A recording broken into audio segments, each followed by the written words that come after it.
자, 여러분 교재에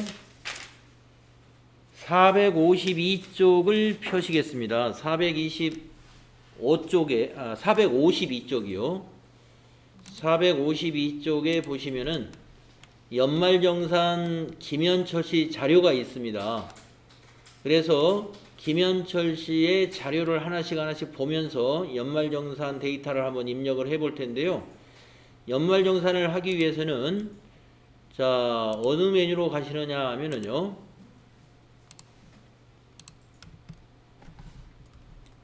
연말정산 관리라는 박스의 첫 번째 메뉴예요. 연말정산 근로소득 원천징수 영수증. 네. 여기에서 연말정산을 합니다. 연말정산 근로소득 원천징수 영수증을 클릭하십시오.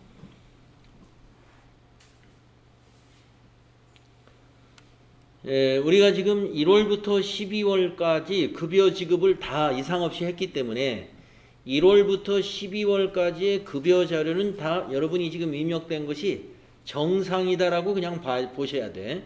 매월 급여 지급하고 다 개인별로 확인했으니까. 그러면은 이제 전 사원 거를 일단 불러내야 되겠죠. 그래서 위에서 전 사원이라는 요 F7이라고 된 단추가 있어요. 클릭하시고 연말 사원을 모두 불러오시겠느냐 물어보죠. 예 하면은 지금 현재 재직 중인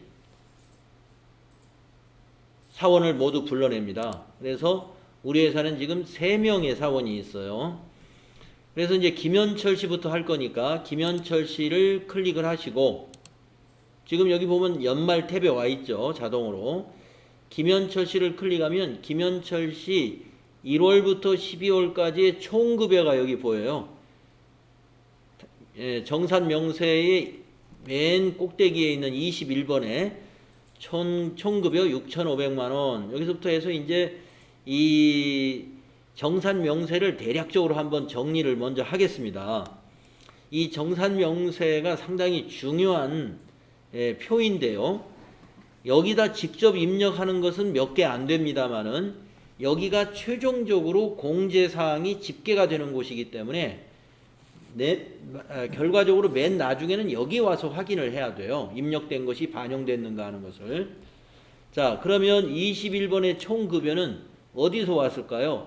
1월부터 12월까지 급여대장에서 비과세 뺀 과세 근로소득이 여기로 다 옵니다. 그리고 22 근로소득 공제는 법률에 의해서 근로소득자의 필요경비를 인정해주는 그 기준이 있죠. 그래서 여기 화살표를 눌러보시면 계산 방법이 나와 있어요.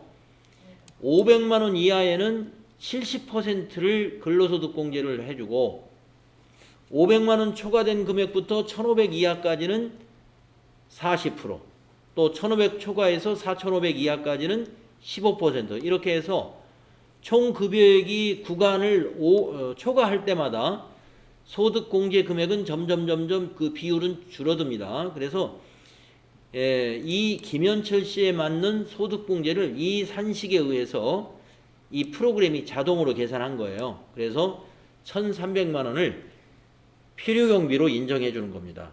근로소득공제. 그래서 이제 이걸 뺀 것이 근로소득 금액이 돼요. 예, 근로소득 금액. 그래서 김현철 씨는 5,200만 원을 벌었다 이렇게 보시면 돼요. 나 6,500 벌었는데 사실은 더 벌은 거죠. 6,500보다. 여기 비과세까지 더하면.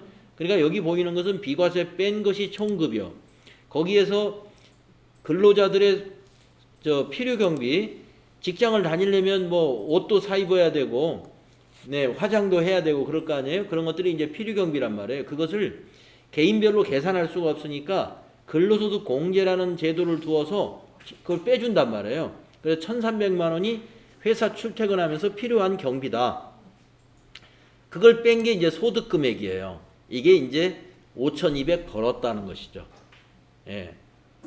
비용 빼니까. 그러면 이거를 가지고 또 소득 공제를 적용해 주죠. 여기 밑에 소득 공제가 왼쪽에 여기서 기본 공제부터 여기 그 밖의 소득공제까지 46번까지가 전부 소득공제 내용입니다. 그래서 소득공제 내용을 중요한 것들을 살펴보면요. 우선 기본공제에 인적공제 사항이 있어요.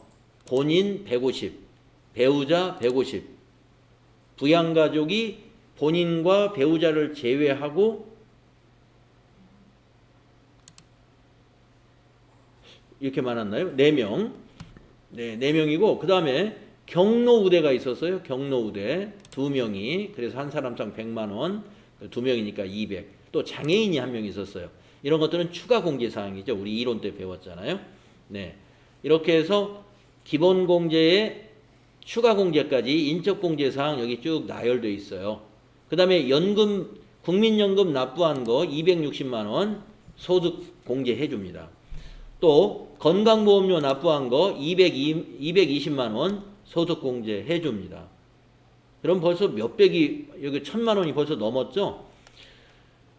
이렇게 해서 여기까지 소득 공제를 다 빼니까 인적 공제라든가 이런 보험료 소득 공제를 빼니까 차가감 소득 금액이 3,400으로 줄어요. 아까는 5,200이 근로소득 금액이었죠. 3,400으로 이렇게 줄어듭니다. 그 다음에 그 밖의 세액공제는 주택 관련 자금에 대한 세액공제인데 만약에 있으면 여기서 또 세액공제를 해줄 거예요.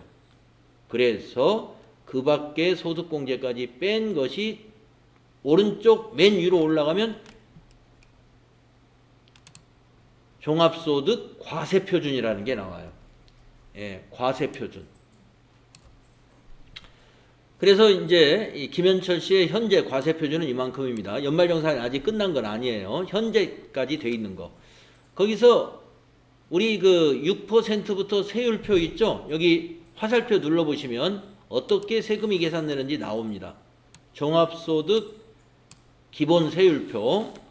그래서 2천만 원 이하까지는 6%. 그 다음에 초과된 금액 15, 24, 35, 38, 42, 40, 42까지 이렇게 해서 하나, 둘, 셋, 넷, 다섯, 여섯, 일곱 7단계 누진세율을 적용해가지고 계산을 했을 때 김현철 씨의 산출세액은 404만 원이다 이 말이죠.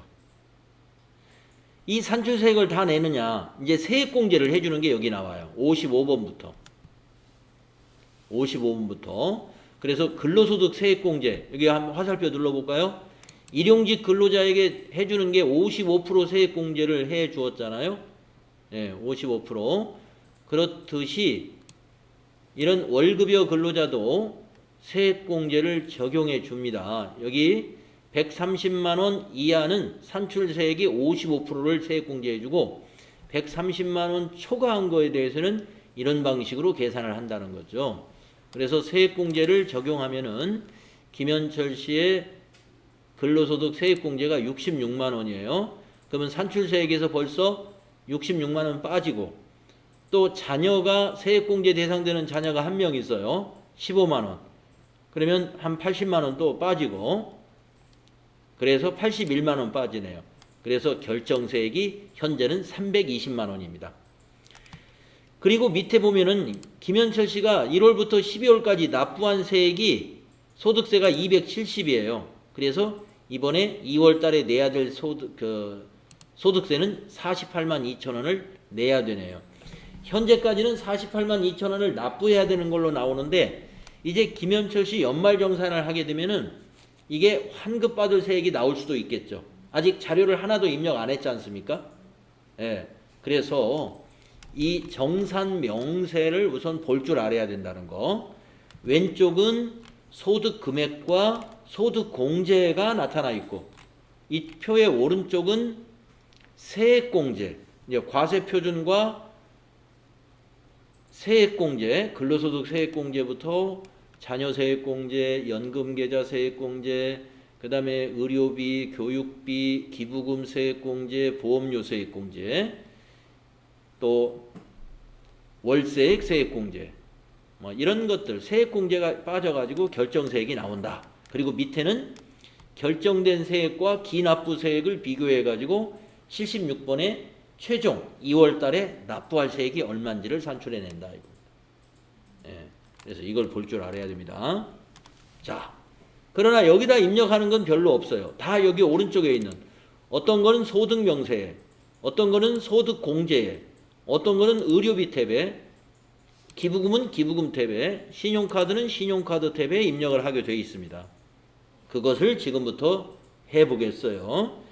그래서 한 사람 거를 정확하게 할 줄 알면 나머지 사람도 똑같습니다. 네, 그래서 김현철 씨 거를 한번 천천히 정확하게 한번 해보겠습니다. 자, 자료 1이 있어요. 시험에서도 이렇게 실제 자료를 줍니다. 그럼 이제 이걸 가지고 입력을 어떻게 할 건지 판단하는 거예요. 자, 신용카드입니다. 자, 여러분 신용카드에서 특이한 사항, 아까 그 OX 돼 있고 비고에 있는 특이한 사항을 한번 떠올려 보세요. 형제 자매 거는 안 된다. 그거 기억나시죠? 네, 형제 자매 거는 안 된다. 나이는 안 따진다. 근데 소득은 따진다. 나이는 안 따지고 소득은 따진다. 자, 그러면 지금 신용카드 사용 내역에 여기 국세청이라는 자료가 있는데요. 이거는 국세청에 출력된 자료라는 거죠. 네. 그리고 신용카드 사용 내역이 국세청 자료는 이렇게 되어 있습니다. 일반 사용, 전통시장 사용, 대중교통 사용 이렇게 나누어져 있어요.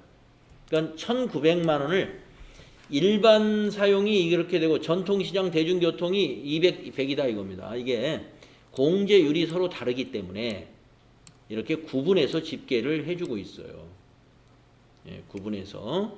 지금 그러면 이 카드는 누가 사용한 거냐? 사용자 인적사항 김현철이죠. 본인 겁니다. 본인 거는 무조건 해당되는 겁니다. 예, 본인 거는. 그래서 본인 거는 다 입력을 하면 돼요. 예. 다 입력을 하는데 여기 중에 혹시 해외에서 사용한 게 있다든가 이거는 입력 안 합니다. 예, 그건 적용을 안 해주니까. 자, 그래서 이걸 그대로 입력합니다. 자, 한번 입력해 볼까요? 어디다 입력하느냐 하면은 실제 시험에서는 어디다 입력하라고 여기 지시사항에 알려주고 있어요. 자, 그러면 어디다 입력할 거냐 하면은 이렇게 신용카드 탭이 따로 있죠. 여기다 입력합니다. 그래서 김현철 본인 자료가 여기 있네요. 국세청 자료. 거기에 아까 전통시장 사용분이라고 하는 거는 여기다 넣어주시고, 예, 전통시장 사용분 200만 원은 이 자리에 넣으세요. 그 다음에 대중교통 이용분은 그 옆에 여기 11번에 입력하는 거고 100만 원은. 그리고 이제 일반인 1,600만 원은 여기가 되겠죠. 6번. 네. 여기가 일반 신용카드입니다. 1,600만 원. 그래서 합계가 1,900만 원 나오는, 국세청 자료에 1,900만 원 나오는지 확인하시면 돼요. 자, 그러면 이 신용카드로 인해서 소득공제를 얼마 받는지, 네, 여기 밑에 다 지금 계산 근거가 나와 있습니다. 이미 다 계산이 됐어요. 그래서 최종 공제 금액이 110만 원이 해당이 됩니다. 그러면 이것이 정산명세에 반영되었는지 한번 볼까요? 정산명세 탭을 가보세요. 아까 소득공제는 왼쪽 칸에 있었죠?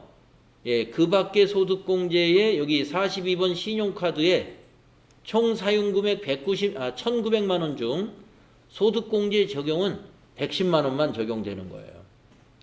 신용카드 1,900만 원 김현철 씨가 썼지만 소득공제는 110만 원 해준다. 어떻게 계산되지? 이 화살표 눌러보시면 이런 근거로 계산이 된다 이거예요. 예, 좀 복잡합니다. 이 판단하는 거. 그런데 이제 우리가 이론 배울 때 여러분, 예, 총급여의 최저 사용 한도가 있죠. 총급여의 25% 이상 사용한 거에 대해서 적용을 해주고 그 다음에 한도가 있습니다. 그래서 최저 사용금액 25%라는 것도 있기 때문에 계산을 잘 해봐야 돼요. 이 기준에 맞추어서. 네, 보시면은 일반 사용은 15% 적용해주고, 그 다음에 전통시장은 40%, 대중교통은 30%, 대중교통과 전통시장이 40%, 이렇게 공제율이 다릅니다. 그래서 신용카드 사용금액에 따라서 공제율로 계산하면 360만 원이 나오지만 공제 한도가 적용되기 때문에 110만 원만 공제를 해준다, 이런 얘기죠. 그래서 세부 산출 내역을 이걸 눌러서 확인해 보는 거고요. 시험 보실 때는 여기 신용카드 입력하고 여기 와서 또 확인하고 그럴 시간이 없어요. 그러니까 여기다 입력하면은 정산 명세에 당연히 정확히 반영됐겠구나 하고 다음 작업하시면 돼요. 자, 이제 두 번째 증빙 입력해 봅시다. 자, 이것도 국세청 자료입니다. 그러니까 국세청 자료라는 걸 왜 우리가 확인하느냐면 입력하는 줄이 달라요. 국세청과 일반 자료가. 자, 무슨 자료냐면은 이거 현금 영수증이군요. 이것도 그 자리에 넣어야 돼요. 아까 조금 전에 입력했던 곳에 현금 영수증이고 사용자가 김두식 씨입니다. 39년생인 거 보니까 김두식 씨는 부친인 거죠. 직계 존속이겠죠. 자, 우리가 신용카드는 형제 자매 아니면 넣는 거죠. 나이는 안 따진다고 그랬죠. 소득은 따진다고 그랬습니다. 그러면 김두식 씨가 만약에 소득이 있는 직계 존속이라면 기본공제 대상자에서 볼 수가 있어요. 사원 등록한 거를 보면. 근데 여기서 사원 등록으로 가실 필요 없이 이 김두식 씨가 기본공제 대상자가 아니면 신용카드도 입력을 안 하면 돼요. 왜냐하면 나이는 분명히 60세 이상이잖아요. 그런데 만약에 기본공제 대상자가 아니라면 이분이 소득이 있다는 얘기죠. 신용카드는 소득이 있으면 소득은 본다 이거죠. 소득이 동그라미였죠. 그래서 그걸 확인해 볼 거예요. 어디 가서 보느냐면은 정산하는 메뉴에 이 소득 명세, 소득 공제 탭에 가세요. 소득 공제 탭에 가면 기본이라고 하는 항목을 보시면 돼요. 기본에 부라고 돼 있으면 소득이 있는 사람이라는 얘기거든요. 나이는 아까 60세 이상이었으니까. 자, 김두식 씨 여기 39년생 60세 이상으로 기본공제 대상자니까 해당이 되지요. 입력을 하겠습니다. 현금 영수증도 신용카드 탭에 입력합니다. 자, 신용카드 탭에 가셔서 여기서 아까 사람을 불러내야 되거든요. 여기 본인 밑에 관계에서 본인 밑에를 더블 클릭을 하세요. 그러면 그 부양가족의 이름이 나타납니다. 거기서 김두식 선택을 하고 맨 위에 있어요. 확인 하면은 김두식 씨가 여기에 나타납니다. 자, 국세청 자료줄에다 입력을 해야 될 거고요. 현금 영수증이니까 여기가 되겠죠. 번호가 8번이네요. 현금 영수증. 네, 거기다가 일반 300만 원 여기다 입력하면 돼요. 현금 영수증 국세청 자료 여기다 300만 원. 그러면 조금 전에 김현철 씨 거 입력했던 거와 마찬가지로 반영이 됩니다.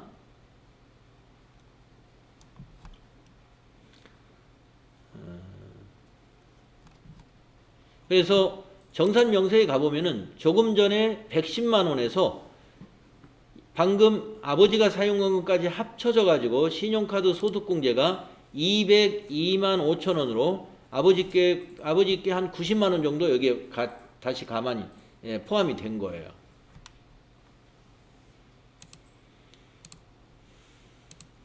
자, 신용카드 줄에서 이렇게 두 사람 거 입력을 해봤고요. 그 다음에 자료가 세 번째 거, 자료 3을 보겠습니다. 보장성 보험 있네요. 보장성 보험과 장애인 전용 보장성 보험. 계약자는 김현철 씨. 반드시 계약자가 소득자여야 돼요. 계약자가 소득자이어야 되고, 피보험자는 주 피보험자는 부양 가족이어야 되고 부양 가족인가 확인하셔야 되고 보험료는 아주 까다롭기 때문에 보험료는 기본공제 대상자가 아니면 입력하면 안 돼요. 그러니까 나이와 소득을 다 보기 때문에 자 김현철 씨 본인이니까 본인 거는 안 따집니다. 보장성이면 입력하면 돼요. 그래서 맨 먼저 종류를 확인하세요. 보장성인가 아닌가. 예, 저축성이면 그건 입력 무조건 안 합니다. 아 보장성이니까 다 해당은 돼요. 그러면 김현철 씨 거부터 먼저 입력하겠습니다. 자, 보험료 탭이 따로 없을 때는 소득 공제 탭에 갑니다. 네, 소득 공제 탭에 가면은 거기에 부양가족의 이름이 다 보이고 있고요. 보험료 여기 칸이 있는데 이걸 보면은 여기 기본공제 대상자인지 아닌지를 바로 볼 수가 있어요. 그래서 여기서 부인 사람 것만 보험료는 입력을 안 하면 돼요. 부인 사람 거는 입력을 안 한다. 자, 본인 거니까 여기 국세청의 보장성에다가 80만 원이네요. 800 플러스 엔터 치면 돼요. 그 다음에 박정은 배우자죠. 기본공제 대상자가 배우자로 돼 있으니까 보험료 해당됩니다. 여기 국세청 보장성에다가 70만 원 입력하면 돼요. 그 다음에 김재철이 있죠. 김재철 장애인 보장성이에요. 그러면 칸이 다릅니다. 국세청 자료이면서 오른쪽으로 한 칸 가야죠. 여기 장애인에다가 90만 원 입력합니다. 우리가 보험료 소득공제 세액공제의 한도가 있는데 보장성과 장애인의 한도가 각각 적용이 돼요. 그러니까 이게 나누어서 입력을 해주는 거예요.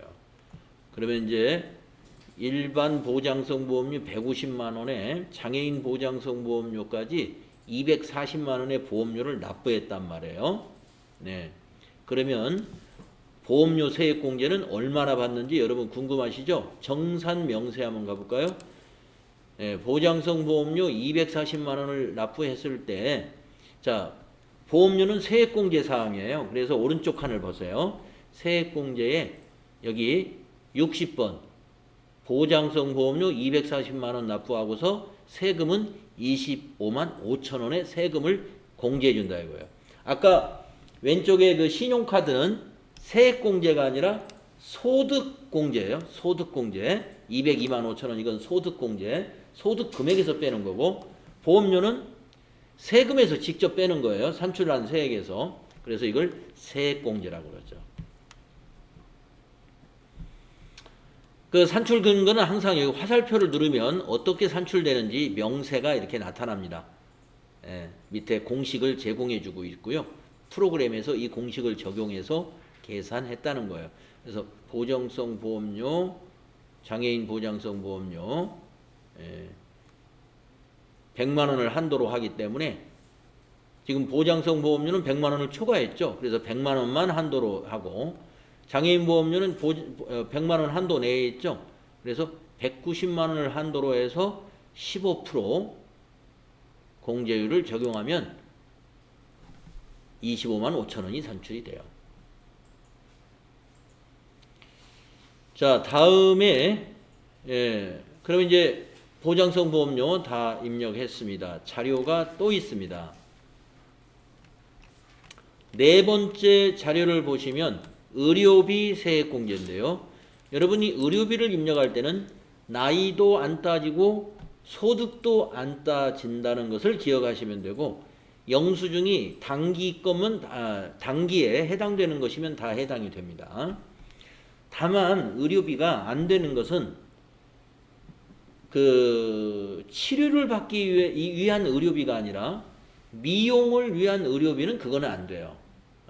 미용을 위한 의료비 안 되고 그 다음에 안경 같은 경우는 1인당 50만 원까지 연간 한도가 적용이 돼요. 그래서 안경비는 50만 원으로 줄여서 입력을 해야 돼요. 자, 의료비 환자가 김현철이네요. 본인이에요. 내용을 보니까 80만 원입니다. 예. 80만 원. 안경 없어요. 이거 다 입력해 주면 돼요. 자, 80만 원 어디다 입력하느냐? 의료비 탭이 따로 있죠. 예, 가셔가지고 지금 명단을 불러낼 때는 부양가족 관계 코드라는 첫 번째 칸에서 더블 클릭을 하면 부양가족 이름이 다 나옵니다. 자, 본인 김현철 확인 누르시고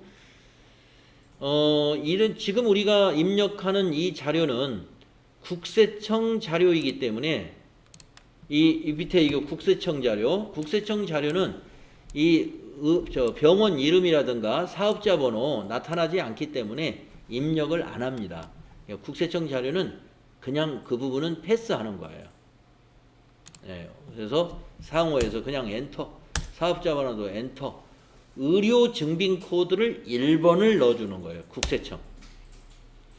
그리고 건수는 한 건으로 넣어주면 되고요. 네. 거기 의료비 영수증에 있는 금액 그대로 입력을 합니다. 그러면 의료비 세액공제가 적용이 됩니다. 80만 원.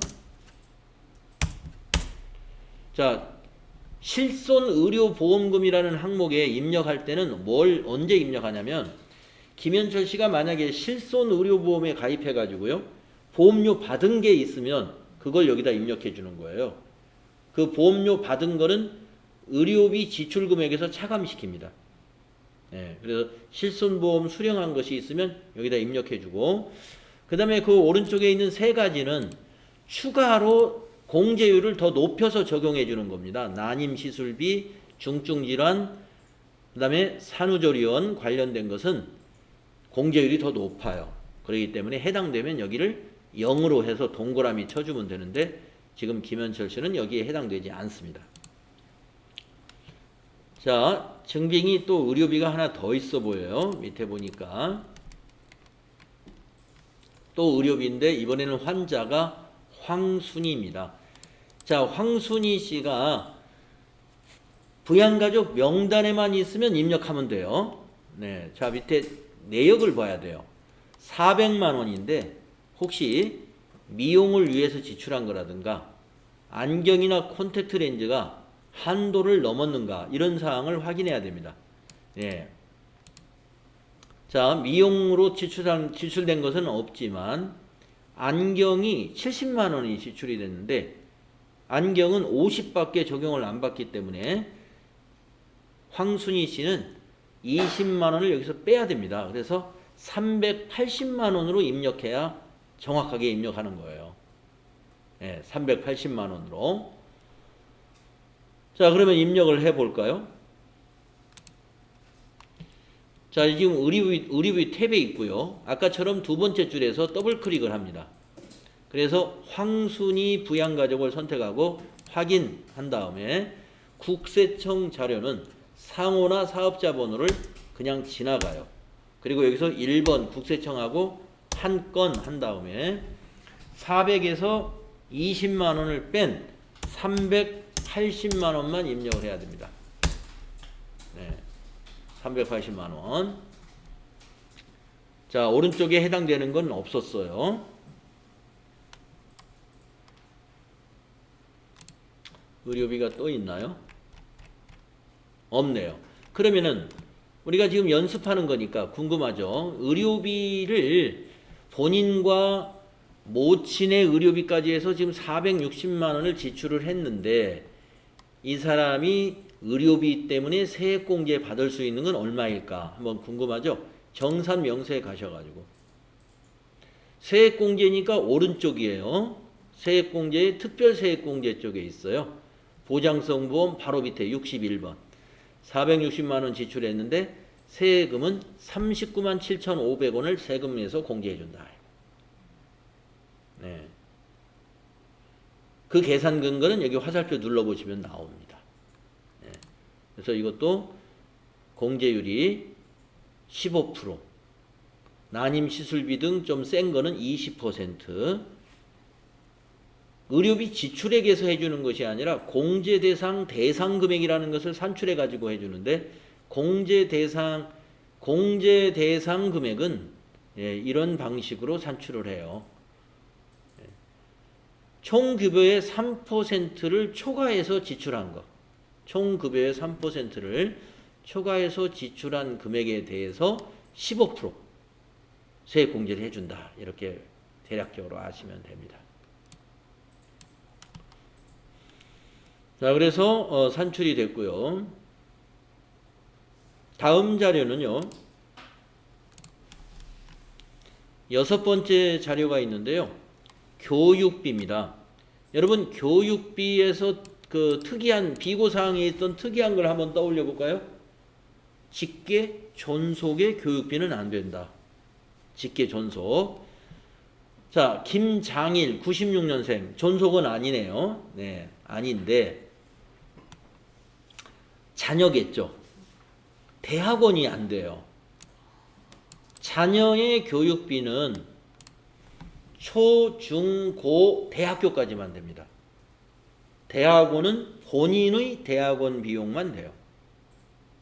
대학원 교육비는 본인 것만 세액공제 대상이 된다. 자녀는 안 됩니다. 따라서 김장일이라고 하는 자녀, 김장일이가 어떻게 되는지 한번 볼까요? 김장일 소득공제에 가봤습니다. 김장일이 부로 돼 있네요. 자, 김장일이 대학원생인가 봐요. 그래서 일단은 대학원이니까 입력을 못합니다. 자녀의 대학원비. 만약에 대학원이 아니라 대학생이라 했을 때 이 사람이 왜 부인가를 한번 볼까요? 96년생이에요. 96년생이면 24살인가 그렇죠? 네. 나이 때문에 아마 기본공제 대상이 아니었을 거예요. 그런데 만약에 나이 때문이라면 대학교 수업료는 여기다 입력을 할 수 있습니다. 여기 소득공제에 오른쪽으로 가면 여기 교육비가 있어요. 예, 여기다 입력을 하면 되는데, 만약에 김장일이가 교육비는 나이를 안 보는 거거든요. 소득이 있는 사람이면 입력하면 안 돼요. 교육비는 소득은 봅니다. 소득이 있으면 자기 수업료 자기가 벌어서 납부한 걸로 인정을 하기 때문에. 근데 아마 우리가 김장일 여기 김현철 씨 자료 입력할 때 김장일이가 소득이 있었는지는 이제 확인해 봐야 될 사항이에요. 소득 때문에 기본공제 대상자가 부인지는 확인해 봐야 될 사항이고, 지금은 이 자료에서는 소득을 확인해 볼 필요가 없는 것이 대학원이기 때문에 확인할 필요가 없습니다. 이건 입력해서는 안 되는 자료라는 거죠. 또 7번째 자료 보겠습니다. 교육비입니다. 김차일 둘째 아이네요. 자, 둘째 아이는 대학교 입력 가능해요. 대학교 900만 원 한도 내에서 입력을 하니까 우리가 교육비 입력하면 지가 한도를 체크합니다. 자, 850만 원 다 입력해 주면 됩니다. 김차일 입력할까요?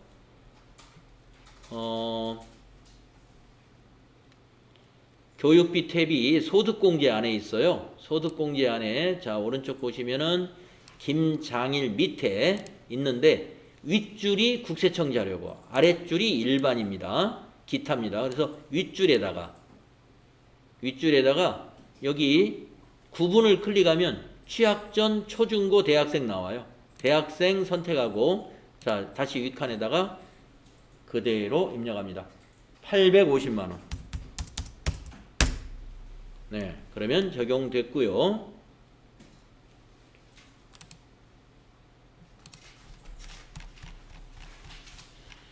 자, 자료 8이 마지막이니까 자료 8까지 입력을 해서 김현철 씨 마무리하겠습니다. 자, 자료 8은 기부금이네요. 기부금 기억나는 거 여러분 뭐예요? 기타에서 정치 기부금은 본인 것만 된다. 자, 국세청 자료고요. 기부자가 김현철이에요.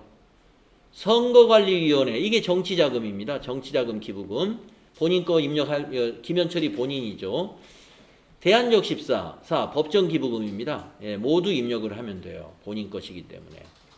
자, 근데 이걸 칸을 나누어서 입력을 할 텐데요. 기부금은 조금 복잡한 부분이 있어요. 자, 가볼까요? 기부금 탭에 가셔가지고,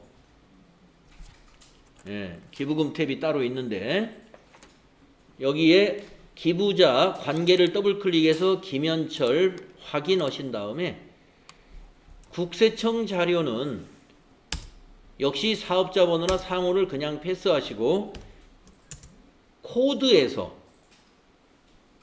밑에 보시면 메시지에 10번은 법정, 20번은 정치자금입니다. 먼저 정치자금을 먼저 입력할게요. 코드에다가 20번. 그러면 유형이 정치. 건수는 한 건.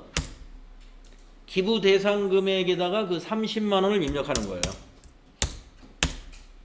네, 그러면 입력이 됐습니다. 엔터로 지나가시고요. 내용은 금전으로 기부했으니까 금전에서 그냥 엔터로 지나갑니다. 한 줄 더 넣어야죠. 네, 다시 본인 더블 클릭해서 또 본인을 선택하고, 기부처는 국세청 자료는 그냥 지나가요. 자, 코드는 이번에는 대한적십자사는 법정 기부금이기 때문에 밑에 메시지 보시면 10번이죠. 네, 법정 한 건. 네, 거기에 20만 원 기부 대상을 20만 원 입력하시면 돼요. 네. 금전 엔터. 그래서 지금 50만 원을 다 입력을 했고요. 여기서 끝나면 안 돼요. 여기서 끝내면은 정산 명세에 가서 지금 제가 보여드리면 여기 63번 기부금에 하나도 넘어오질 않습니다. 보험료나 의료비, 교육비는 아까 거기서 한 번만 입력하면 넘어오는데, 기부금은 한 단계 더 하는 게 있어요. 자, 그래서 다시 기부금으로 가서 이렇게 입력을 하고 나서, 여기 지금 우리가 입력하는 탭이 해당 연도 기부 명세인데 바로 옆에 있는 기부금 조정 명세를 한번 가야 됩니다. 기부금 조정 명세에 가가지고 오른쪽 위에 있는 요 단추 공제의 계산 정산 명세 보내기라는 작업을 한번 눌러줘야 돼요. 그래야 정산 명세로 갑니다. 자, 보내기 위한 자료가 이렇게 계산되어서 나오고요. 밑에서 공제금액 더하기 정산 명세 반영이라고 하는 이 가운데 있는 단추 있죠? 이거 클릭하시면 돼요. 예 해주시면 됩니다. 그래야 이제 넘어갔습니다. 그래서 정산 명세 탭에 가보시면은 여기 63번에 정치자금에서 99,900원 10만원 이하에서 초과해서 3만원, 정치자금에서 12만원 공제받고 법정기부금에서 3만원 공제받습니다. 세액을. 그래서 15만원의 세액공제를 받으니까 네, 50만원 기부하고 세액공제 15만원 받게 되는 거예요. 이렇게 하면 이제 밑에 차가감 납부할 세액을 보면은 김현철 씨는 2월 달에 190만 130원을, 이거 지방소득세까지 포함해서 209만 원을 환급받게 되는 거예요. 이렇게 입력하는 겁니다. 그래서 최종적으로 정산 명세에 와서 최종 확인을 해보는 거예요.